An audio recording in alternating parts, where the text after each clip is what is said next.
Well, hi again, everybody. Dan Scott here, and welcome to our Ingalls Furman Radio Network preview for this Saturday's matchup between the Furman Paladins and the Western Carolina Catamounts in Cullowhee, one of the beautiful settings for college football, not only in the Southern Conference, but anywhere. But you go around this conference, Furman, we think we're second to none as far as the backdrop that we have here. Cullowhee's another beautiful one. There are a lot of places that you can go to really enjoy college football in a beautiful setting, and one of my favorite places to go, regardless of the sport, really, is to Western Carolina. This will be the renewal every year of what my good friend Daniel Hooker, the SID at Western Carolina, calls the Battle for Purple Supremacy, and it's two teams who, at least for the moment, are heading in opposite directions. You look at the overall records, Furman is 4-4, the Catamounts are 2-6. Both teams are 2-3 in Southern Conference play. The Paladins, of course, have lost two straight, and Western Carolina has picked up its first two victories of the season in each of the last 2 weeks, and doing it with a lot of offensive firepower under first-year head coach Kerwin Bell. Quick story about Kerwin Bell, and this is how life comes at you full circle sometimes. 30 years ago, I can't even believe I'm saying that, but 30 years ago, I was working as a freelance sports writer in Titusville, Florida, doing all of the weekly sports for a newspaper called the Star Advocate in Titusville. It was owned by the Gannett Corporation and based out of the Florida Today in Melbourne. And if you know anything about the Gannett Corporation and Florida Today, that's where the USA Today was born, out of the mind of the late Al Newhart. Well, anyway, I did a lot of freelance work for the Florida Today as well, and one of the things that I did while I was there was cover the Orlando Thunder of the World League of American Football, and the quarterback one of those years was a guy by the name of Kerwin Bell. Yes, the same Kerwin Bell out of the University of Florida. And as we start to take a look at some of the news and notes where this matchup is concerned, you'll see the graphic here is incorrect. Clay Hendricks in his 5th season here at Furman. Kerwin Bell in his first season at Western Carolina. Of course, he has been at Valdosta State, among other places. So you look at his overall career record in now his 13th year. Very good. First year at Western, 2-6 out of the gate. And as mentioned, they have picked up victories in each of their last 2 matchups.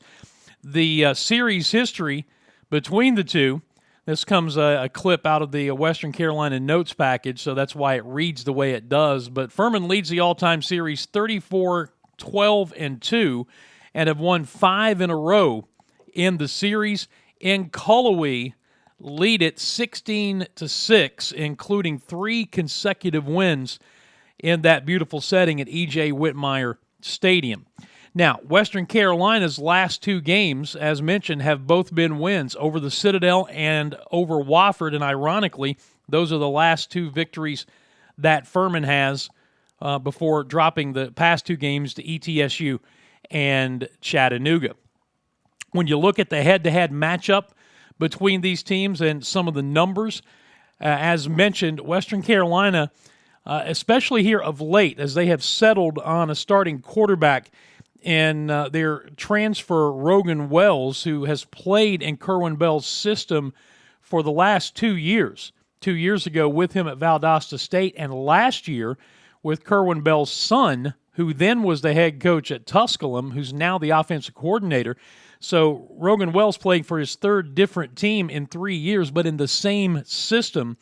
And their offense is really starting to click. Now they're averaging 28 points per game and 435 yards of offense per game. That's the good news for them. The bad news has been what they have done defensively this season. They are allowing 41.5 points per game and 454, basically 455 yards of total offense to the opposition.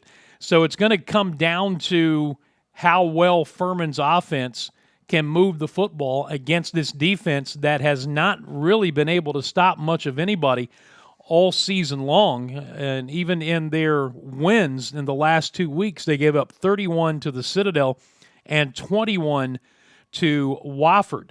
So they are still giving up points. They're giving up yards. But the Paladins have been held, obviously, in check offensively in the last couple of weeks, losing 17-13 to ETSU and 13-3 last week to Chattanooga. And offense has been an issue for the Paladins on and off, more so on, unfortunately, all season long. It will be a matchup, again, for the first time in the last couple of trips up there where we are expecting good weather. If you've been to Cullowhee the last 2 times Furman has played up in the mountains of western North Carolina, both times have been in a quagmire. The weather is supposed to be good. A little chilly, maybe just getting above 50 degrees, but it's supposed to be sunny. It should be really, really nice football weather in Cullowhee.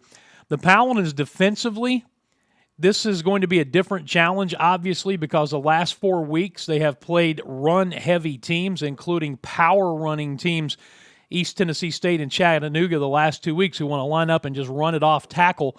And while they've given up yards, again, the defense continues to keep opposing offensive out of the end zone, allowing just 15 points per game in FCS competition. And while the third down conversion rate for opposing offenses at 47% is worse than the last 2 years, the stat that matters the most is the points per game, and that has been significantly better for Dwayne Vaughn's defense. And the reasons have been red zone defense, basically, holding opposing teams to just field goals. In fact, when you look at what Furman has done there, opposing teams have been to the red zone 23 times and only have 13 touchdowns. That's 57%. That's one of the reasons why the points per game allowed by this defense has been so good against FCS-level competition all season long.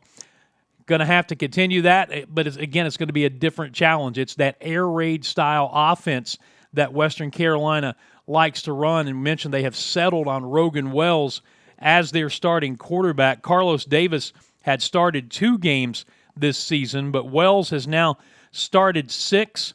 He has thrown for 1,424 yards, 10 touchdowns, 9 interceptions. This is a Western Carolina team that will turn the ball over. Combined, Wells and Davis have thrown 14 interceptions on the season. But they have a number of nice receivers, none better than Raphael Williams, who has 734 yards and 7 touchdowns through 8 games. And they like to throw it to their running backs as well. T.J. Jones is their third leading receiver with 24 catches for 254 yards. He is also their leading rusher, averaging 4.8 yards a carry with 6 rushing touchdowns on the season, 8 combined touchdowns when it comes to rushing and passing together. So it's going to be a different style of offense for the Furman defense to attack, and it's going to really be the beginning of 3 open passing offenses in a row that the Paladins are going to face down the stretch here, with VMI coming in here next week and then closing out the regular season at Sanford.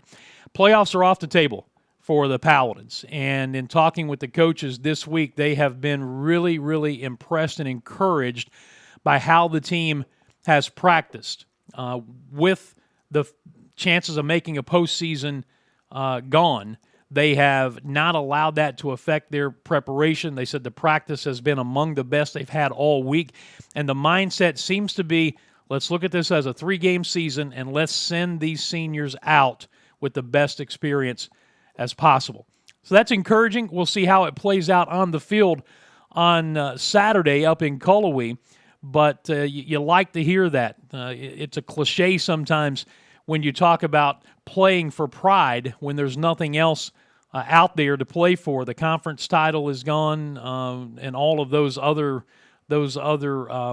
goals that they had that had postseason ramifications to them. But you can still get a winning season. You can still finish above 500 in the conference, and you can send the seniors out on a positive note and build some momentum towards the spring and 2022, and that is what they're hoping to do. And again, according to the coaches, they have been practicing with that kind of mindset all week.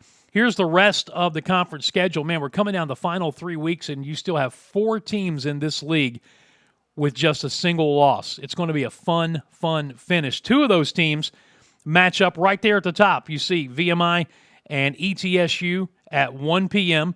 Chattanooga, another one-loss team, is at Wofford at 1:30, and then the Citadel and Sanford, a 3 p.m. kick down in Birmingham, where the Paladins will be in a couple of weeks.